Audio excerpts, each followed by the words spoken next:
grabar. Bueno, muchas gracias Agustín Rodríguez, Pepe Amodeo y Martín Sotelo. Estamos charlando con la gente que organiza y participa de Isla Invisible, estas islas, esta residencia exploratoria en las islas del estuario de Bahía Blanca, en el contexto de Utopía Sur 3, que queremos reflexionar sobre la soberanía en un amplio sentido y desde Martín García hacia distintas islas del Cono Sur. En este caso, bueno, nos vamos a la región de Bahía Blanca. Les voy a pedir si cada uno de nosotros silenciamos el micrófono cuando el otro está hablando, así no tenemos interferencias. Y bueno, nada, lo que queríamos era una reflexión de parte de este proyecto, que bueno, yo tuve la suerte de participar el año pasado, me parece muy interesante. Bueno, Agustín trabaja en Ferro White, el museo que organiza la residencia junto a la OPDS. Martín Sotelo es guardaparque de la OPDS y está a cargo de la reserva. Y Pepi, bueno, ya participó de 2 ediciones de la residencia, en la última como más en la organización. Él es biólogo y además artista sonoro, así que nos parecía una buena variedad de participantes, así que, bueno, les paso la palabra. Sobre todo acá también había algo de una preocupación ambiental importante, que bueno, se fue charlando mucho durante la residencia y en los sucesivos intercambios que venimos teniendo. Así que bueno, obviamente que ustedes después hablen y abordarán esas cuestiones y otras que están presentes en Isla Invisible. Así que bueno, muchas gracias por el tiempo y bueno, empiezo a compartir pantalla. Agus, ustedes me dicen. Dale, Javi, cuando quieras.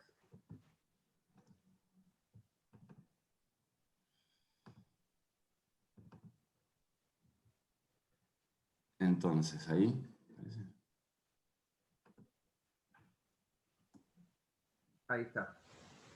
Bueno, nada, antes que nada, presentar qué es Isla Invisible. Isla Invisible, como bien introdujiste, Javi, es un proyecto que arrancó en 2017, en el cual realizamos lo que por ahora denominamos viajes exploratorios a las islas del estuario. Después hay que, como un poco hasta inclusive desarmar esas definiciones.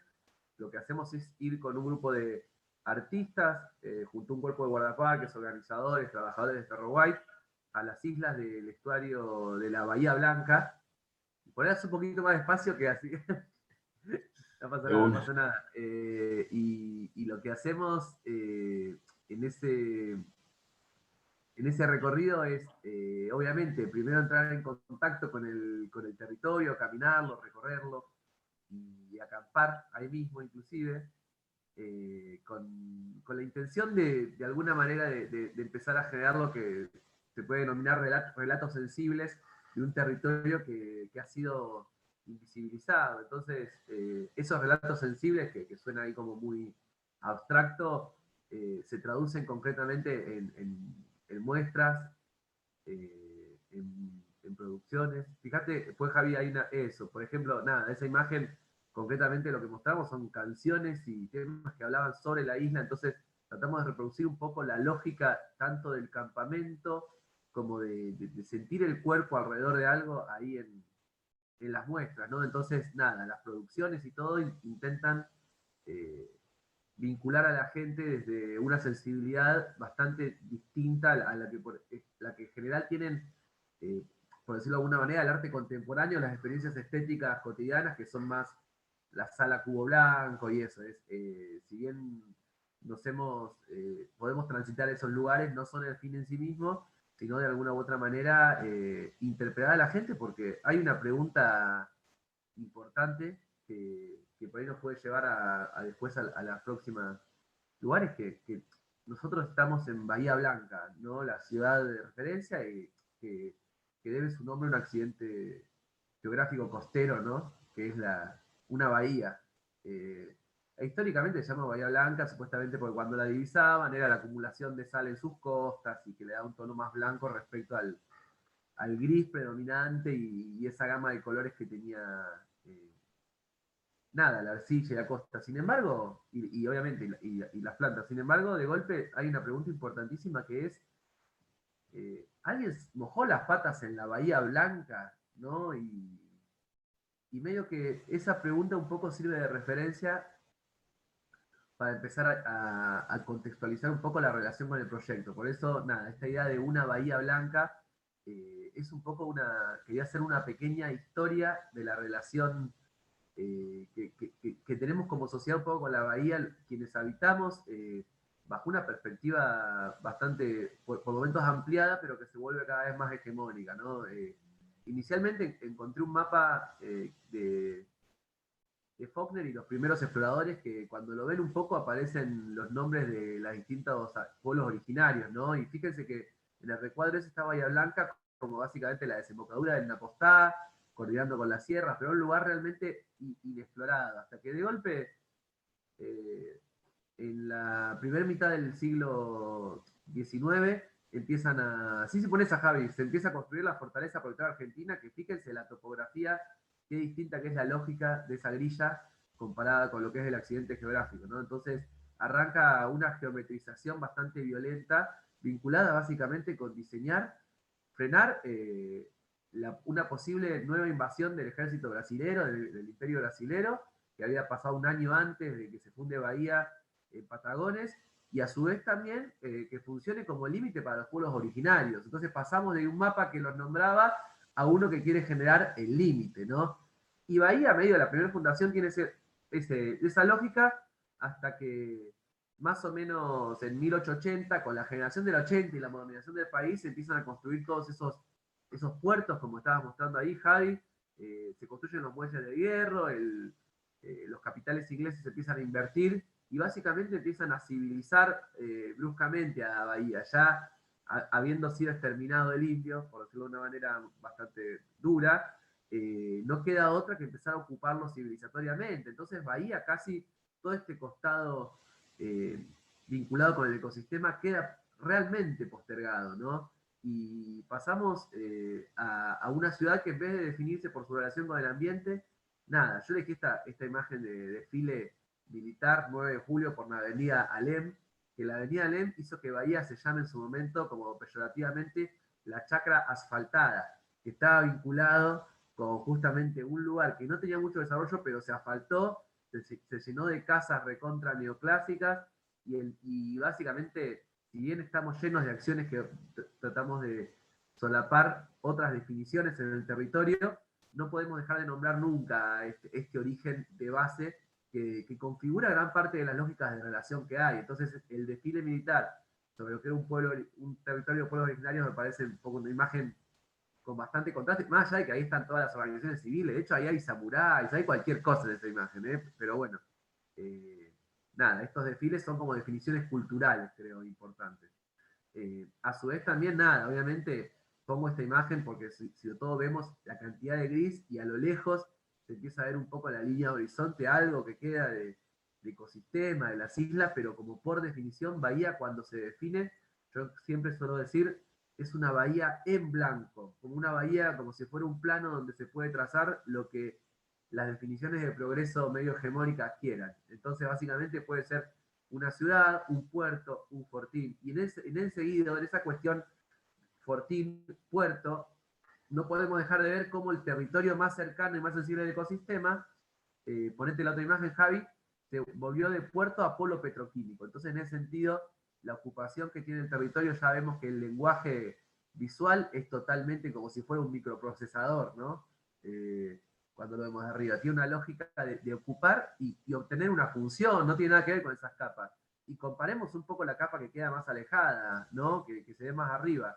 Lo que sí no podemos dejar de decir que estas definiciones territoriales y decididamente violentas sobre la lógica que tuvo miles de años el lugar, no podemos dejar de pensarlas como que están todo el tiempo postergando el vínculo de la comunidad con eso. De hecho, para mucha gente, Bahía se acaba en el puerto. No consideran a la Bahía como una cuestión global. Entonces, nada, poné la otra imagen, Javi. Yo quiero una imagen típica cuando uno se acerca a la costa, va a ver esto, y lo que menos va a pensar es qué hay del otro lado, ¿no? Como que nos genera realmente una cuestión. Y una especie de cebadura de esto, que una imagen que yo como para plantear, nada, otra, no quedarnos con esa perspectiva tan apocalíptica, en el 2010-2011 surge la propuesta de hacer un dragado, como ahora también lo quiere hacer con el apostar en una menor escala, pero el dragado en la zona del estuario, que es la parte de Cerri, para traer buques regasificadores y un montón de proyectos, que eso generó en gran parte de la comunidad, gente con ambientalistas, trabajadores de biología y vecinos, cuestiones como el no al dragado, sí a la ría, que era todos juntos defendiendo realmente ese valor que, si se fijan, es realmente invisible, ¿no? Cuando empezamos a ver, hasta ahora puse imágenes que mucha gente describiría de Bahía, y todo lo ecológico pasó, lo ecológico, no, lo ambiental ampliado, ¿no? Pasó como si no pasara nada, simplemente pasado por arriba. Entonces, nada, quería mostrar esta última foto de, una foto de Fernando Sánchez, que viajó a la residencia y que sacó de la boya como esa especie de límite con el canal principal de entrada de los barcos, y como la famosa pregunta que intentamos acercarnos con el proyecto es empezar a ver qué hay después detrás del territorio de todos esos sectores que han sido tan definidos desde los planteos más hegemónicos, desde los planteos que totalmente extractivistas que hay para con lo que tiene que ser la ciudad. Entonces esta pregunta es un poquito, ¿qué hay más allá de eso? Ahí te paso la pelota, Martín. Está buenísimo, gracias, Agus, buenísimo. No, no. Ahora, yo quería también decir que, digamos, en muchas latitudes, justo estamos en la semana del agite por la defensa de los humedales, es la comunidad y es la gente la que está defendiendo los ecosistemas, el Estado está como haciendo oídos sordos en muchos aspectos. En ese sentido está buenísimo poder contar con la palabra de Martín Sotelo, que es guardaparque de la reserva y que, bueno, desde la OPDS también cumple un rol re importante. Nada, eso, una mini presentación para Martín, de nuevo. Así que sigamos, cuando quieras.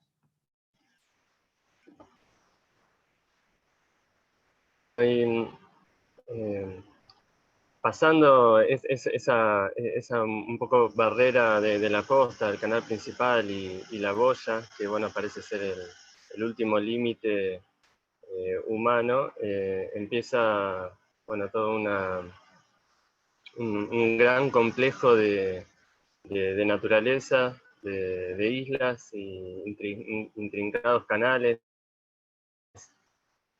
Un ambiente realmente, la historia de Bahía Blanca, o de la Bahía Blanca, tiene 3.200 kilómetros cuadrados, o sea, es un ambiente gigantesco.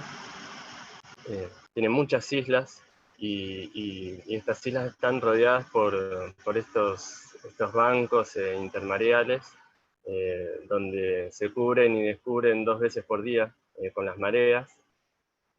Y bueno, y esto genera una gran biodiversidad que es única en el país y casi diría en el mundo, porque bueno, en lo que es el ambiente natural confluyen varias regiones fitogeográficas que son, bueno, lo que se define la vegetación y atrás de la vegetación la fauna que está asociada, que es el pastizal, el monte o espinal, y después toda la región del Atlántico, ¿no? Del Atlántico Sur.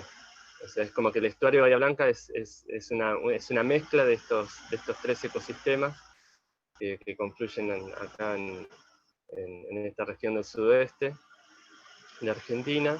Y bueno, esto trae realmente valores ambientales que muchas veces son desconocidos, o por lo menos por la mayoría de las personas, de las comunidades costeras, que no solo es Bahía Blanca, sino también en la ciudad de Punta Alta, en Coronel Rosales, y también todo el partido villarino, que también incluye al estuario de la Bahía Blanca.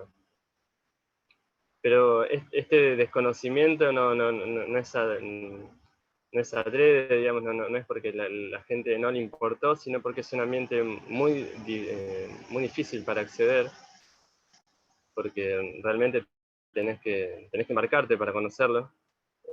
Entonces ahí ya hay una primera barrera que hay que poder traspasar, que no es fácil, pero bueno, una vez que la traspasamos, bueno, empezamos a ver lo que se ven en las imágenes, ¿no? Delfines, colonias reproductivas de aves, guanacos, pumas, zorros, aves playeras migratorias que nos visitan en sus viajes migratorios de 32.000 kilómetros desde una punta a la otra del continente, y bueno, y pasan a abastecerse de energías en todo este ecosistema que es muy rico en nutrientes y en alimento, y además son zonas muy protegidas, porque todos estos bancos e islas hacen que las tormentas se atemperen en su ferocidad, y no hay casi oleaje. Entonces bueno, es un ambiente muy, muy protegido de per se, ¿no? Aparte de eso, bueno, se logró desde el año 1998 que se declarara gran parte del estuario como reserva natural de la provincia de Buenos Aires. Después sumamos una isla, la isla del Puerto, que está enfrente de Ingeniero White, en el 2011. Y bueno, estas dos reservas provinciales integran lo que es el sistema de áreas naturales protegidas de la provincia de Buenos Aires, bueno, para la cual, bueno, ahora está administrado por el OPDS, que es el Organismo Provincial para el Desarrollo Sostenible, en el cual, bueno, trabajo, y bueno, me toca administrar parte de estas reservas como guardaparque. Y lo que nos pasaba, nos pasó mucho tiempo, es que bueno, que siempre quisimos como herramienta para conservar la naturaleza, es tratar de involucrar a las comunidades locales. Y bueno, hemos dado infinidad de cursos, charlas y jornadas de sensibilización ambiental para esto, y veíamos que era muy difícil transmitir lo que tienen estas áreas naturales protegidas al lenguaje común y de todos los días de la gente, ¿no? Y hacer esa conexión cotidiana del todos los días de la gente con algo que realmente, bueno, no está dentro de su cotidianidad porque es inaccesible. Y esto inaccesible también lo vemos en el arte, ¿no? El arte o los artistas, así como el común de la gente, tampoco pudo acceder demasiado al estuario, y por eso no hay obras que transmitan este ecosistema y este ambiente. Y nosotros vemos que podemos estar dando miles de charlas con nuestro lenguaje coloquial, pero a la gente no le va a llegar tanto como cuando ve una obra de arte que llega por otro lado y hace una sensibilización, o sea, le entra directo al corazón, y una vez que uno lo empieza a valorar y lo empieza a querer y se empieza a arraigar y se siente parte de ese ecosistema, ¿no? Porque realmente deberíamos ser parte o sentirnos parte de él, bueno, ahí lo va a empezar a conservar, ¿no? Cuando uno sabe y entiende el ecosistema, bueno, lo empieza a defender. Y esa era, bueno, un poco nuestra idea de abrir las áreas protegidas a los artistas primero, para tratar de que sean difusores de este gran ecosistema y de estos grandes valores ambientales bueno, que tenemos en el estuario de la Bahía Blanca. Así nos sumamos a Ferro White y al proyecto Isla Invisible. Y bueno, es parte lo tomamos como parte de nuestras tareas de educación ambiental, ¿no? y del cotidiano que hacemos. También hacemos otras cosas como fiscalización y monitoreo ambiental, pero bueno, la educación ambiental y bueno, y sobre todo a través del arte, es una de nuestras grandes herramientas para conservar el ambiente. Muchas gracias, Martín. Buenísimo.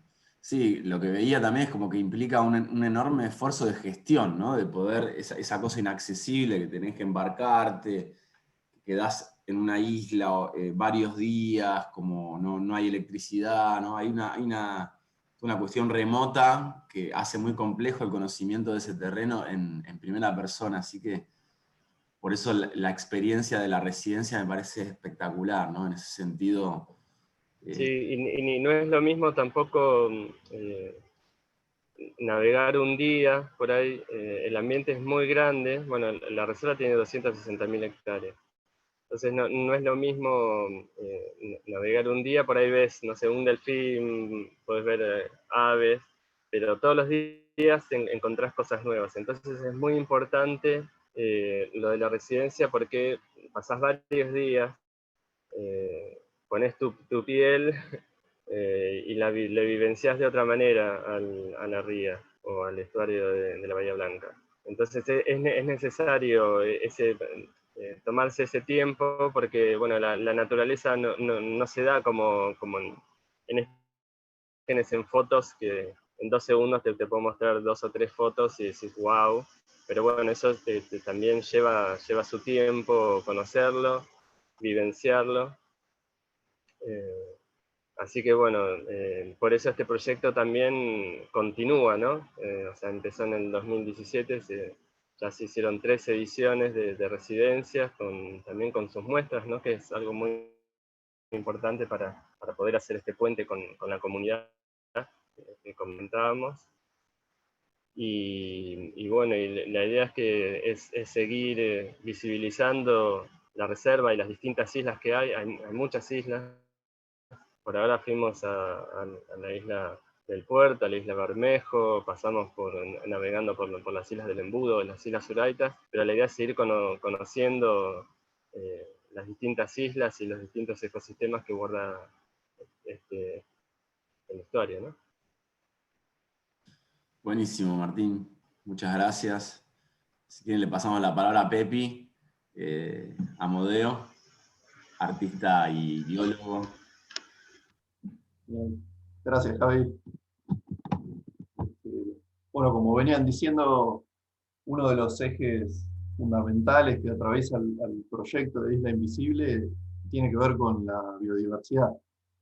Entonces, ¿qué es la biodiversidad? Como para ponernos en contexto, o ponernos de acuerdo al menos, tiene que ver con los componentes de la diversidad biológica, se refieren a todas las formas de vida que habitan sobre la Tierra, básicamente. Pero por ahí uno tiene que independizarse de esta idea que surge cuando se piensa en biodiversidad, de que la biodiversidad es una lista de especies, como una colección de especies que uno puede tener en un museo o en un zoológico. La biodiversidad es mucho más que eso, ¿no? Porque también incluye todas las interrelaciones que se establecen entre esos seres, entre sí y con el ambiente. Entonces todo ese entramado de interacciones que se van estableciendo generan lo que conocemos como un ecosistema, y eso indefectiblemente tiene un valor intrínseco, ¿no? Desde el principio de los 90 que se estableció el concepto de biodiversidad a nivel internacional y se puso en una agenda internacional, digamos, de gestión. Y se apunta a esto, ¿no? A la conservación de la biodiversidad como un patrimonio universal, como un patrimonio humano también, ¿por qué no?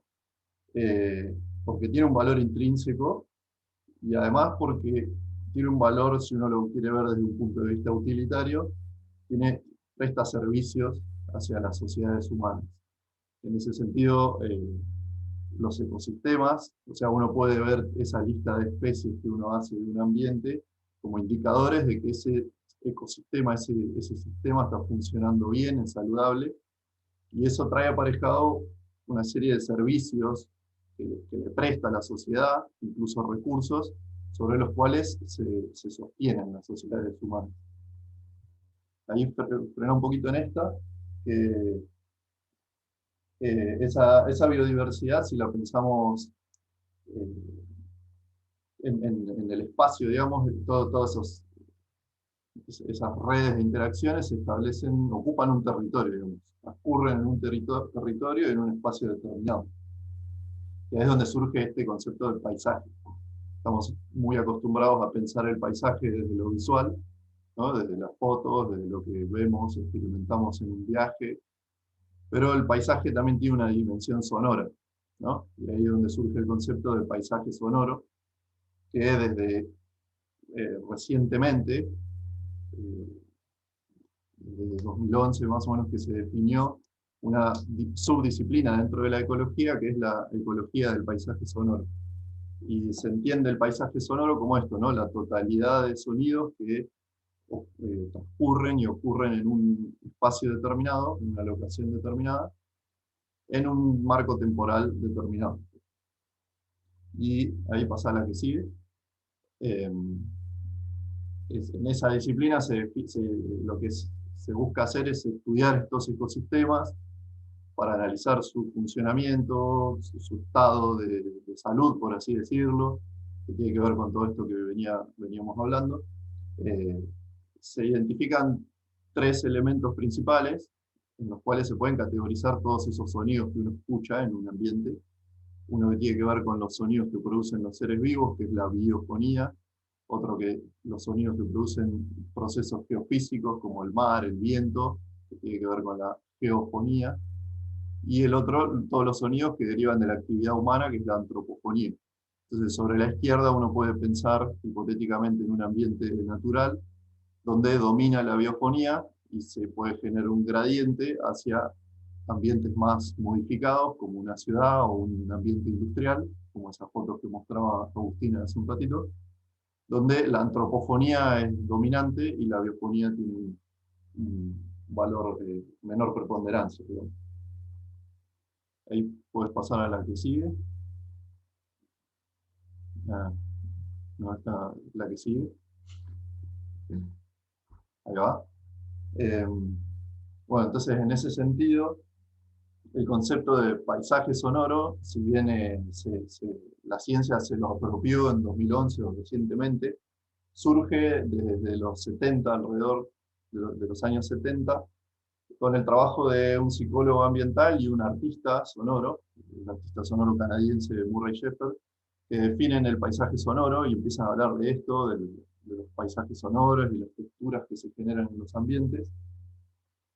Y bueno, entonces esto demuestra que un mismo objeto, o en este caso la biodiversidad o un ambiente, puede ser valorado y conocido desde distintas perspectivas, ¿no? Entonces uno lo puede pensar como biólogo y como artista, y va a haber cosas distintas en esas miradas, o en esas escuchas, ¿no? Entonces ahí surge la idea del naturalismo. El naturalismo siempre lo asociamos con la actividad biológica, por los exploradores, ¿no? Que coleccionaban datos y se fundamenta en la observación, en la ubicación, digamos, en el camuflaje, en ese entorno, y en el aprendizaje a partir de esas observaciones, en el ponerle el cuerpo en el territorio. Lo mismo se puede decir de un artista que busca su fuente de inspiración o de ideas en la naturaleza, hace exactamente lo mismo que un naturalista pensado desde la perspectiva de un biólogo, ¿no? Entonces estas distintas perspectivas llevan a distintos tipos de valoración que producen una sinergia, inevitablemente. Entonces ahí es donde surge esto de la transdisciplina. Hay una premisa en la biología de la conservación que dice que no se puede conservar lo que no se valora, que no se puede valorar lo que no se conoce, y tiene que ver mucho con lo que estaba hablando Martín recién, de la educación ambiental. Y se dice que actualmente la sociedad y en el futuro enfrenta problemas o desafíos cada vez más complejos, que sí o sí, indefectiblemente, tienen que ser abordados de una manera transdisciplinaria. ¿A qué se refiere con transdisciplinaria? Es que desde distintas perspectivas se obtiene una visión integrada del desafío, del problema que se quiere abordar, ¿no? Y eso es otro de los ejes fundamentales del proyecto, que es la transdisciplina. Cada edición convergen guardaparques, biólogos y artistas de distintas disciplinas también, todos sumando una perspectiva distinta, y desde ese cruce de miradas se genera una sinergia inevitablemente en la interacción entre los residentes, con los guardaparques, con los biólogos, y todos habitando un mismo territorio. Entonces, en ese sentido, lo que decía Martín, ¿no? Esto de ponerle la piel al campo y recibir con el cuerpo en el territorio, eh, en ese sentido, el sonido eh, inevitablemente penetra, digamos, en la memoria de todos los residentes y todos los que actúan ahí, y pasa a formar parte, aunque sea inconscientemente, de ese acervo de la memoria de lo que son las islas, de lo que es el estuario de la Bahía Blanca. Y estoy seguro que todos los residentes han escuchado seguramente un macá grande o algún ave, por ahí inconscientemente, sin determinar, decir, ah, ese es un macá, pero ese sonido está en su cerebro en algún lado, y eso se lo llevó, ¿no? El Y sonido del viento también, ¿no? Nos quedó grabado. también, un típico sonido de la Bahía Blanca. Y bueno, para ir sobre el final, creo que es la que sigue ya. Bueno, como mi primera experiencia en Isla Invisible fue como residente, de lo cual surge, simplemente a modo de ejemplo, de una de las producciones que surgen. Después podemos seguir charlando de otras que tienen que ver también con el sonido o con otras expresiones. En este caso, yo lo que trabajé en esa residencia es un álbum de paisajes sonoros y grabaciones de campo. Eh, en esta idea de que el sonido, si uno lo ve desde la perspectiva biológica, ecológica o científica, esas grabaciones son información, pero también son experiencias estéticas, pueden ser vistas como experiencias sensoriales o estéticas. Entonces, el álbum va de eso, ¿no? A qué suenan las islas del estuario de la Bahía Blanca, y se pueden encontrar elementos tanto de la biofonía, la geofonía y la antropofonía. Como ejemplo, elegí uno que es eh, los sonidos de las estridulaciones que producen los cangrejos cavadores, esa foto que mostraba Martín recién, que es un sonido que resultó ser interesante como un registro científico, digamos, porque confirma sospechas y exploraciones que había hecho el cuerpo de guardaparques con Martín y otros biólogos en las islas. Es un registro sonoro que suma valor a ese, a los elementos que derivan, digamos, de esas islas, pero también es una experiencia estética, ¿no? Entonces, si querés ponerlo como para terminar, si lo tenés ahí. De una, vamos con este sonido. A ver.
Bueno, ahí si querés hacerle un fade, pues es bastante más largo, Pero bueno, lo que se escucha es eso, ¿no? Son estridulaciones que producen los cangrejos justo después del atardecer, en una de las costas del islote de la gaviota cangrejera.